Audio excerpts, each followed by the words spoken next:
Salut les amis, on est sur un Citroën Jumpy, il est de 2015. Donc le propriétaire il veut, enfin celui qui voudrait l'acheter, il veut faire un diagnostic général ou quoi, surtout concernant le moteur. Donc on va faire un diagnostic sur le moteur. Il y a quelques voyants qui sont allumés comme l'airbag, on va voir c'est quoi le défaut.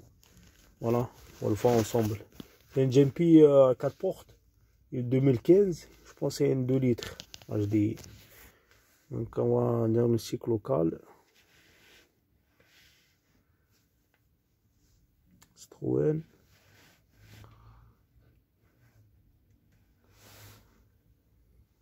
Et il a 158 000. Donc il n'est pas si vieux que ça. Il est de 2015. Il n'a même pas 10 ans, il a 9 ans. La dernière fois, je lui ai fait un berlingot à Citroën. Donc on va voir celui-là. Charge automatique. Voilà, il me donne un véhicule Jumpy, dispatch et le code VIN. Voilà, ok. On va sur le calculateur moteur.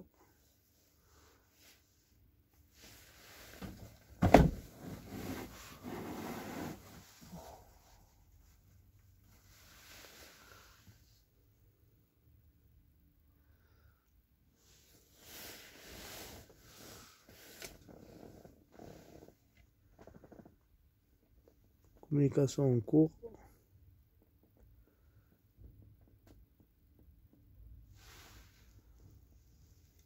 Voilà, lire le code d'erreur.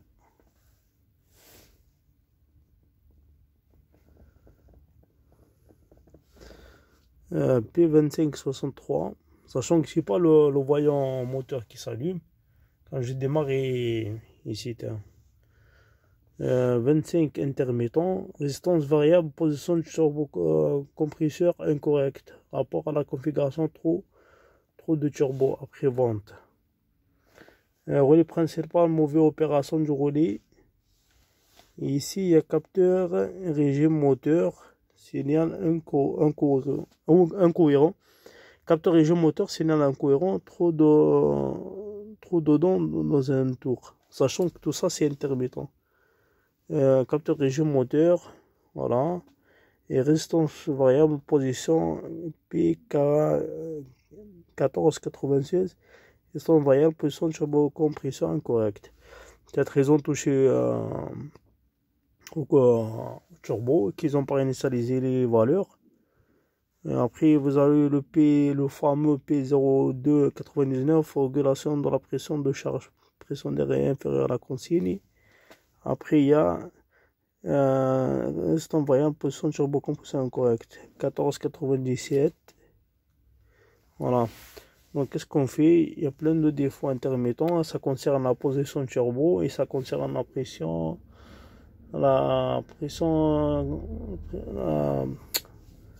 On dit le P0299, régulation de pression de charge, pression d'air est inférieure à la consigne, donc c'est un problème de pression d'air. Donc qu'est-ce qu'on fait? Nous en premier temps on va effacer tous les défauts. Bon, 158 000.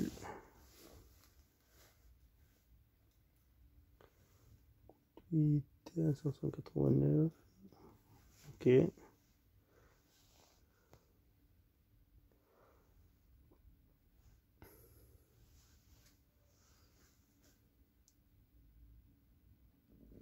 Ok.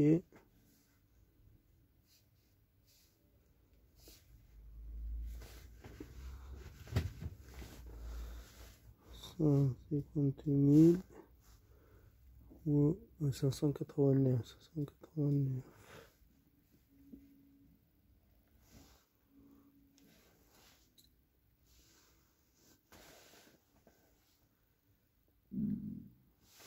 Défaut restant. Pas effacé. Ah, c'est bon. C'est bon. Ouais, c'est bon. J'ai tout effacé. Derrière les codes d'erreur. Voilà, no DTC. Donc on va, qu'est-ce qu'on fait? On va démarrer. Donc comme vous voyez, il n'y a plus de défaut, sauf le défaut airbag là. On va voir si ça c'est secondaire, on va voir après.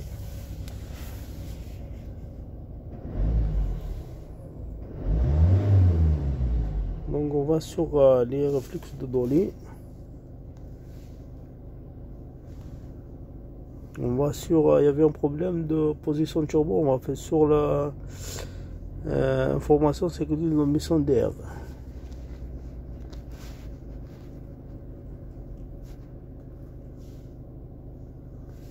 Ça. On va sur consigne et pression turbo, puisqu'il y avait un problème de pression d'air. Non. Dans un premier, la position turbo.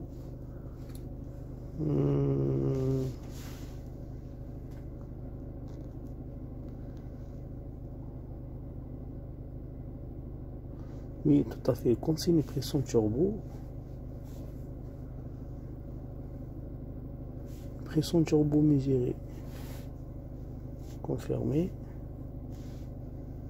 Voilà, quand j'accélère.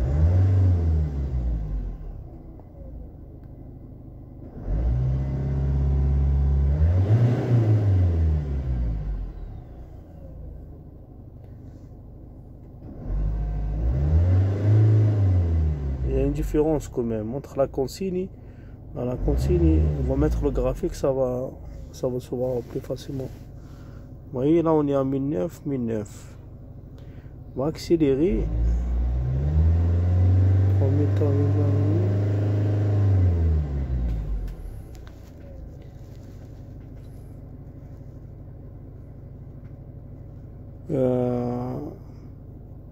Quand on accélère,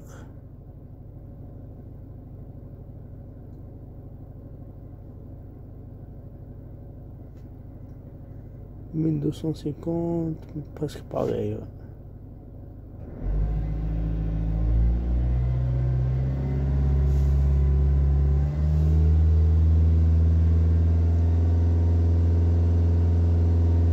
Presque pareil. Par exemple, 1250 et en bas 1250. Consigne et mesurer. Vous voyez sur les valeurs, on va mettre le régime moteur aussi, qui est important.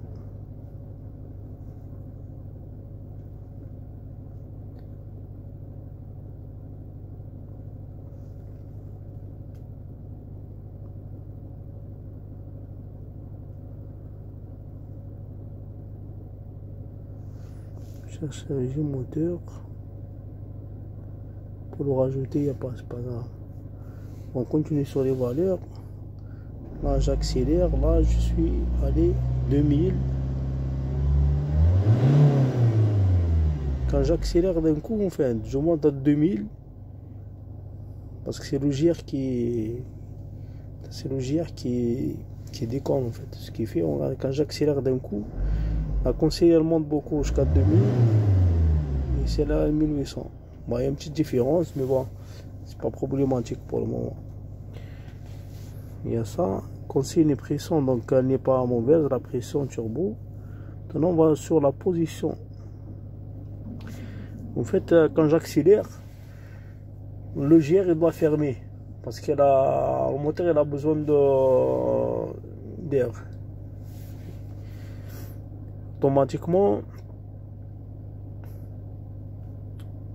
le GR elle doit fermer quand j'accélère d'un coup. Et à mon avis, le problème, le GR il doit pas fermer. Ça. Répétition position turbo. Maintenant, on va voir la répétition position turbo. Et valeur référence position turbo. Voilà. Et tout en bas. Valeur référence. Est-ce qu'il y a une différence ou non? Vous voyez 84, 85. Donc en fait, ils ont touché au turbo. Peut-être le capteur de position turbo. Et ils n'ont pas effacé les défauts. Ça a été les valeurs, ça a été réinitialisé. Après, on va regarder. Donc répétition position turbo 84 et celui-là 85. Voilà, c'est pareil, j'accélère. C'est exactement la même chose. Il y a une petite différence, mais rien d'inquiétant. Comme vous voyez, 84-85. Donc on n'est pas mauvais. Il y a 1% d'écart. On va dire que c'est négligeable, 1% d'écart.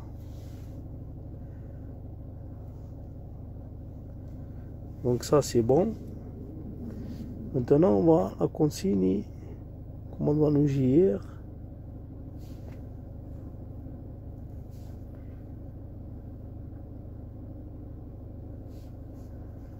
On va décocher. On a en position turbo, donc on est bon.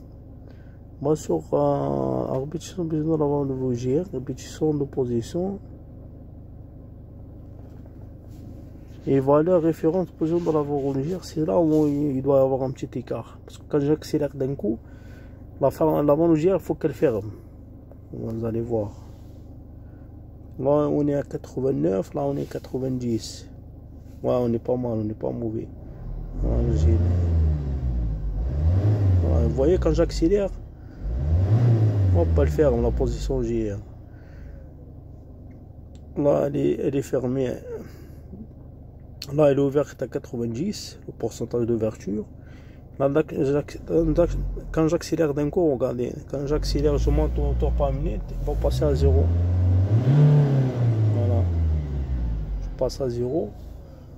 Parce que le moteur il a besoin de pêche, donc il faut beaucoup d'air, il demande plus d'air, ce qui fait qu'elle ferme. Regardez, hop, accélère, hop, elle ferme, après elle réouvre. Donc il y a tout qui fait. Le GR, la position turbo, et le GR, la position turbo et la pression turbo, on est bon. 3 éléments, on est bon. Donc aucun problème quoi.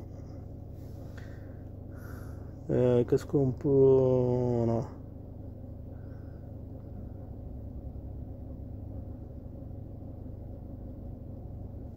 On a dit continue pression turbo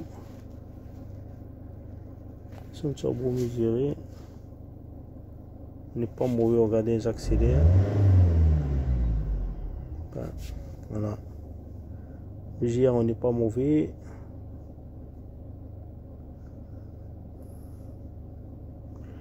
Juste concernant la pression turbo mesurée, non, c'est pas ça. Ça en fait, je vais décocher les 4. Voilà la référence position turbo. Répétition position turbo. Si dans ce cas-là, regardez, on est pas mal. Si dans le cas il y a un grand écart en fait entre la répétition de position turbo et la valeur référence et la consigne de position turbo, je vais vous montrer comment le corriger en fait ça. Et tout simplement, il faut y aller sur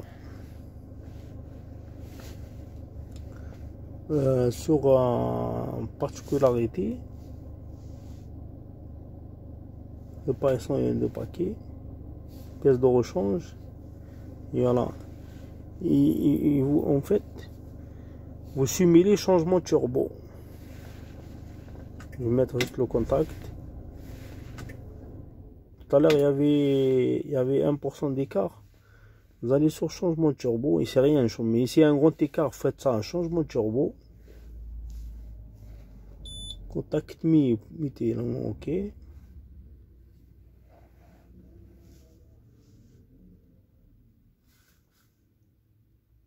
Apprentissage ça va fluctuer. Donc on va démarrer.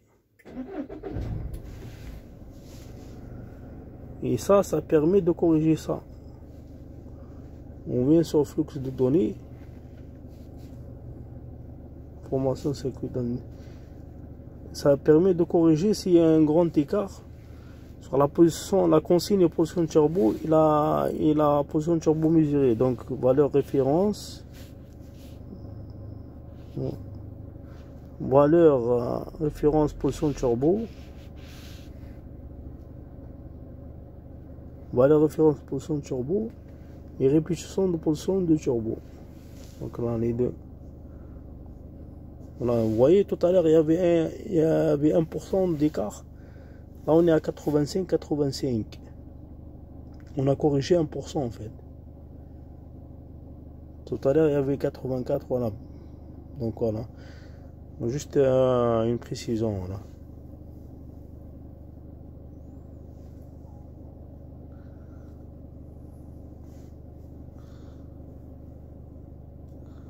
On va sur flux de données. Maintenant, on va voir le filtre particules, ça donne quoi? Formation de canalisation, l'échappement. Différence de la pression entre sortie différence de la pression entre la sortie et l'entrée du filtre à particules. Voilà ça. Normalement, ça doit pas dépasser les 7 bars avec le moteur qui tourne. Donc on va voir. Vous voyez, on est à 2 millibars, ce qui est c'est nickel quoi. En particulier, il est propre. Voilà. Voilà, on a fait le tour. Merci d'aimer. C'est juste en fait c'était juste une vidéo pour vous expliquer comment diagnostiquer un véhicule, surtout concernant le circuit d'air, et comment corriger. S'il y a une grande différence, comment faire la correction électronique, s'il y a une grande différence entre la position turbo de consigne et la position turbo mesurée quoi. Ben, merci d'aimer et n'hésitez pas à vous abonner.